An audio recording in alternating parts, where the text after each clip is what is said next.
Welcome to F007 Channel. Dukung terus F007 Channel dengan like, share, comment, and subscribe.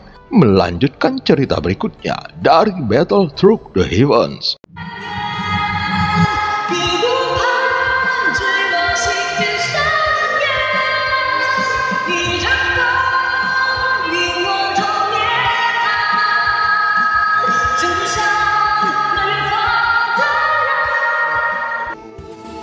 Selamat beraktivitas dan terima kasih atas dukungannya selama ini.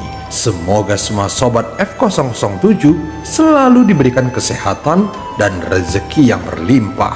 Amin ya robbal alamin. Pada part sebelumnya, Xiaoyan dengan mudah mengalahkan Sushi dan memenggal kepalanya. Kemudian dia membawa tubuhnya ke dalam bahtera. Xiaoyan juga mengeluarkan Goyan dan menyuruhnya untuk melanggar pembatasan di dalam armor dewa palsu. Xiaoyan juga mengeluarkan Yetian dan memintanya untuk menggunakan armor dewa palsu pada boneka iblisnya. Saat Yetian mengeluarkan boneka iblis ciptaannya, pasukan keabadian para dewa tiba-tiba terkejut melihat begitu banyak sosok yang muncul. Apalagi kekuatannya tidak lemah. Bahkan mereka semua memiliki aura keabadian kaisar. Setelah beberapa saat, mereka segera mengetahui bahwa semua sosok ini tidak bernyawa dan semuanya hanyalah boneka. Tetapi penampilan mereka sekarang tidak terlihat biasa saja. Bagaimanapun pembatasan pada semua armor dewa palsu ini telah dihancurkan oleh Goyan, sehingga sosok-sosok boneka iblis ini bisa terintegrasi ke dalam armor dewa palsu, seolah-olah mereka semua telah berubah menjadi prajurit Taisu. Melihat pemandangan ini di hadapannya, mata Xiaoyan langsung berbinar dengan penuh pertimbangan. Meski mereka tidak memiliki ingatan dan kecerdasan seperti para prajurit Taisu, tetapi ada satu hal yang menarik dari mereka. Semua boneka iblis ini 100% patuh dan tidak memiliki jiwa. Bagaimanapun, mereka hanyalah sekelompok boneka iblis yang disempurnakan oleh Yetian. Setelah menyatu dengan armor dewa palsu, kekuatan pasukan boneka iblis ini seharusnya berada di atas Taisu. Hal ini dikarenakan prajurit Taisu merupakan tubuh yang lahir dari teknologi stick. Walaupun mereka juga memiliki kekuatan tertentu, tetapi kekuatan mereka yang terbaik hanya berada pada tahap dewa petarung. Dengan bantuan armor dewa palsu, mereka memang memenuhi syarat untuk melawan keabadian kaisar. Tetapi boneka iblis ciptaan Yetian ini berbeda. Mereka awalnya adalah keabadian kaisar. Setelah menggunakan armor dewa palsu, dapat dikatakan bahwa kekuatan tempur boneka iblis ini bahkan lebih kuat dari prajurit Taisu, sehingga mereka bisa dianggap mampu bersaing dengan keabadian para dewa. Cangkang kura-kura ini cukup bagus. Sekarang mereka memiliki kekuatan serangan dan pertahanan yang kuat. Yetian melihat boneka iblisnya yang mengenakan armor dewa palsu dan segera tersenyum. Tampaknya dia bahkan lebih puas dibandingkan dengan Xiaoyan. Jumlahnya masih tidak cukup. Aku harus mengumpulkan 100.000 boneka iblis lagi. Selamat tinggal. Yetian langsung berkata dengan tegas dan melambaikan tangannya. Segera pasukan boneka iblis ini berubah menjadi awan ungu kehitaman dan menghilang. Bahkan Xiaoyan tidak tahu bagaimana cara Yetian melakukannya. Dengan sikapnya, seolah-olah dia bisa mendapatkannya dalam sekejap. Ada satu hal lagi yang perlu kupercayakan kepadamu. Yetian baru saja hendak pergi, namun tiba-tiba mendengar kata-kata Xiaoyan. Setelah mendengar ini, Yetian berhenti dan memandang Xiaoyan dengan marah. Sungguh mengganggu. katakanlah dengan cepat. Ye Tian sama sekali tidak menghormati Xiao Yan. Bagaimanapun dia tidak pernah takut pada Xiao Yan dan menganggap hubungan mereka hanyalah kerjasama. Aku masih memiliki avatar di sini. Sepertinya aku perlu bertanya kepadamu. Xiao Yan berkata sambil tersenyum pahit.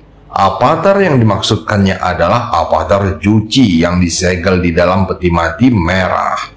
Segera Xiao Yan meletakkan peti mati di depan Ye Tian dan jelas dia lebih baik dalam hal ini. Enyahlah, iblis ini tidak akan membiarkanmu memanfaatkanku.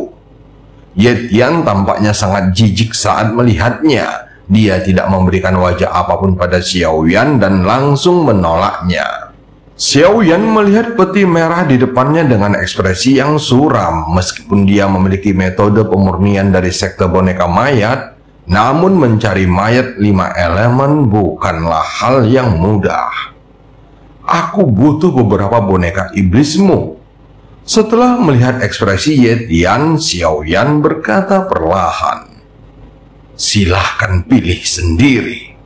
Walaupun Ye Tian tidak menghormatinya, namun dia tidak bisa berbuat apa-apa pada Xiao Yan. Jadi Ye Tian hanya bisa mengangkat tangannya dan mengeluarkan boneka iblisnya lagi. Xiao Yan segera memilih ratusan boneka iblis 5 elemen dengan atribut berbeda. Ini adalah teknik boneka 1000 mayat. Yan Yuan mengatakan pada Xiao Yan bahwa itu hanya bisa disempurnakan dengan mengumpulkan mayat 5 elemen. Saat berikutnya, Xiao Yan semakin banyak memilih boneka iblis. Dia mengambil sekitar 1000 boneka iblis. Namun tampaknya dia belum punya niat untuk berhenti. Melihat adegan ini, Ye Tian tampak sangat marah dan memperhatikan peti mati merah Xiao Yan. Berikan aku peti matimu. Ini adalah boneka iblis yang telah kusempurnakan dengan kerja keras. Kamu sebenarnya ingin menggunakannya sebagai pengorbanan. Sungguh membuang-buang sumber daya. Walaupun dia berkata dengan marah, namun pada akhirnya Ye Tian tetap membantunya. Kemudian dia mengangkat tangan dan melambaikan tangannya. Ye Tian segera meletakkan peti mati merah di depan Xiao Yan ke dalam awan ungu kehitaman. Terima kasih. Xiao Yan langsung menangkupkan tinjunya dan mengangkat tangannya. Terlihat ada senyuman yang muncul di wajahnya. Dibandingkan dengan dirimu, iblis macam apa aku ini? Kamu seorang pria yang disebut yang mulia dan master jahat. Namun kamu adalah iblis yang sebenarnya. Ye Tian berkata dengan marah dan dia tidak ingin tinggal lebih lama lagi di sini. Sosoknya tiba-tiba berbalik kemudian berubah menjadi awan ungu kehitaman. Kemudian sekelompok boneka iblis juga ikut bergerak bersamanya. Tidak butuh waktu yang lama, dia segera menyapu kehampaan. Jangan pergi terlalu jauh, ada perang besar yang akan terjadi. Xiao Yan langsung berteriak memperingatkannya.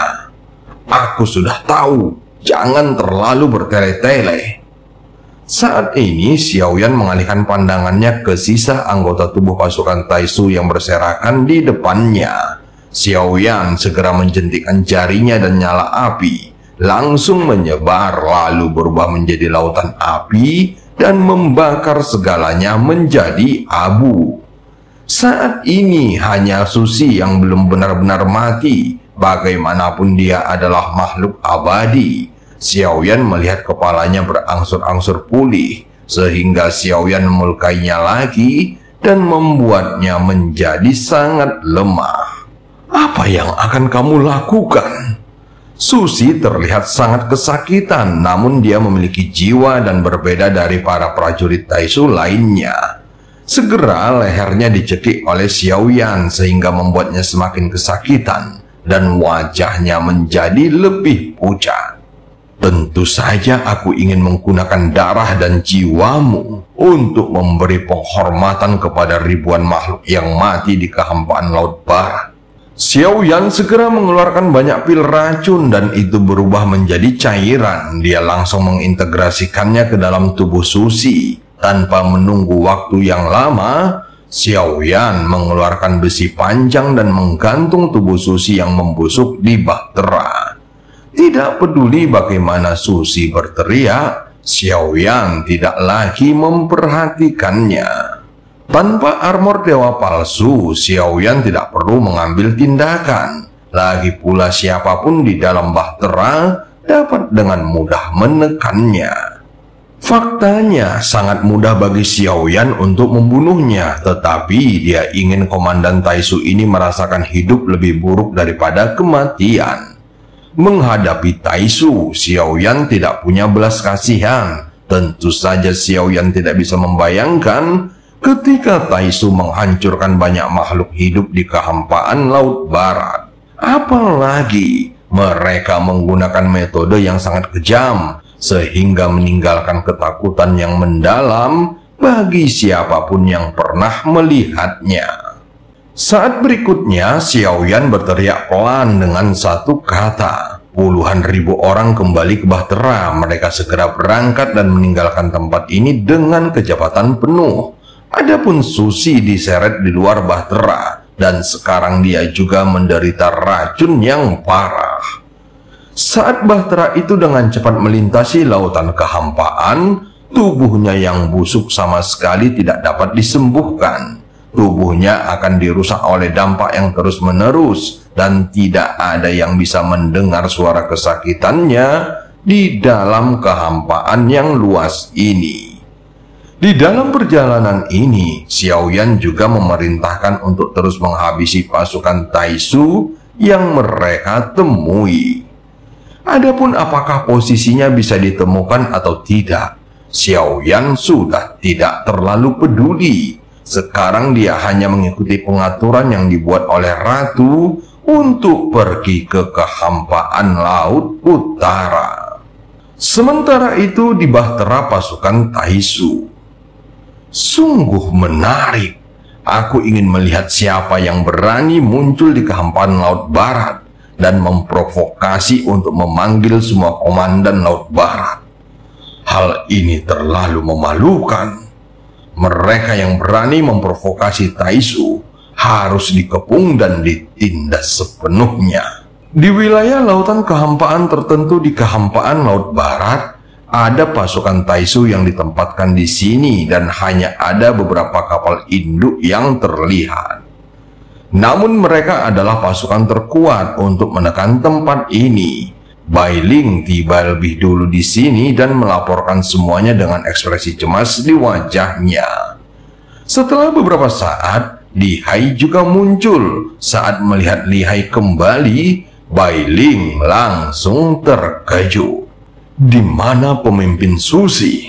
Ini darurat. Musuh bukanlah sesuatu yang bisa kita hadapi. Pasukan kami dikalahkan dengan mudah. Adapun Susi, dia memilih untuk melawan. Li Hai berkata dengan terburu-buru. Mendengar kata-katanya, mata Bai Ling memerah dan tiba-tiba menatap Li Hai dengan dingin. Dia tahu betul seperti apa karakter Li Hai dan dia meyakini bahwa Li Hai pasti melarikan diri sendirian dalam ketakutan. Tolong Meng Shen untuk mengambil tindakan. Mereka semua harus dilenyapkan. Pasukan ini bisa dianggap sebagai pasukan yang tidak dapat disentuh dengan mudah. Mereka juga memiliki kapal dewa yang lebih besar dan lebih canggih. Di samping itu, ada beberapa kapal lainnya di sekitarnya. Saat melihat ke sekeliling, maka hal yang paling mengejutkan adalah bagian belakang kapal induk Taisu. Ini seperti benua berjalan dan semua orang hanya berdiri diam, dan itu terlihat seperti siluet yang padat. Jika dijumlahkan, mungkin pasukan ini berjumlah jutaan. Awalnya pasukan berkekuatan jutaan ini untuk dikirim ke garis depan. Tetapi kali ini tepat setelah mendapatkan laporan, dia bermaksud membuat musuhnya mengerti bahwa Taisu memiliki sumber daya, dan itu juga merupakan akhir dari panah yang kuat. Saat ini Bailin dan Lihai masih berada di dalam kapal induk terbesar. Lantainya datar seperti cermin. Di ujung terjauh ada seorang pria menyilangkan kakinya sambil melihat cahaya biru yang berkedip di depannya. Segera peta dari kehampaan laut barat muncul saat dia melambaikan jarinya. Ada 5 atau 6 bahtera. Semut-semut ini sungguh berani. Apa kita perlu pergi bersama dan menemukan mereka? Kunci posisi mereka sekarang dan mulai bergerak. Ingin melarikan diri dariku tidak akan semudah itu. Dan cerita pun berakhir sampai ketemu di part selanjutnya.